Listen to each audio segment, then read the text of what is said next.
ঠাণ্ডা হ'ব দিয়া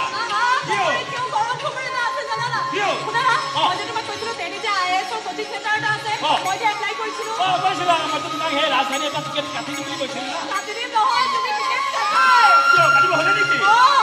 মই দিল্লীলৈ যাব লাগিব কি কোৱা সঁচা একেবাৰে সঁচা কথা দিল্লীৰ টপ কোচিং চেণ্টাৰ এটা মই এপ্লাই কৰিছিলো তেওঁলোকে মোৰ ৰিজাল্ট চাই একেবাৰতে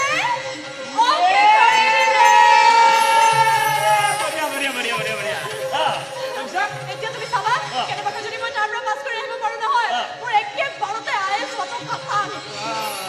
চাবলৈ নাই মই তোমাক বাৰে বাৰে কৈ আছো তোমাৰ সকলো সপোন মই পূৰা কৰিম কথা দেই তাতে কি ইমাহতে তুমি যিমান সপোনৰ কথা ক'লা মই প্ৰতিটো সপোনকে পূৰা কৰি দিব কথা দিছোঁ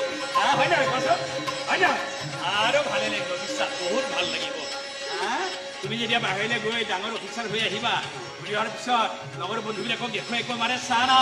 মোৰ মানুহজনী মই কিমান ডাঙৰ হিৰোইন বনাই আনিলো আৰু ময়ো গোটেই সমাজখনক চিঞৰি কম যে মোৰ জীৱনৰ আচল হিৰোজন মোৰ এই মানুহজন এই হিৰোটো হয়ে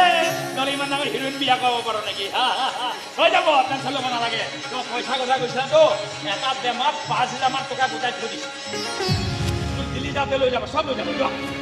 5,000 গোটাই দিলে 5,000 টকা 5,000 5,000 টকাই কি হ'ব কোচিং চেণ্টাৰৰ এনুৱেল ফিজেচোন 1,60,000 টকা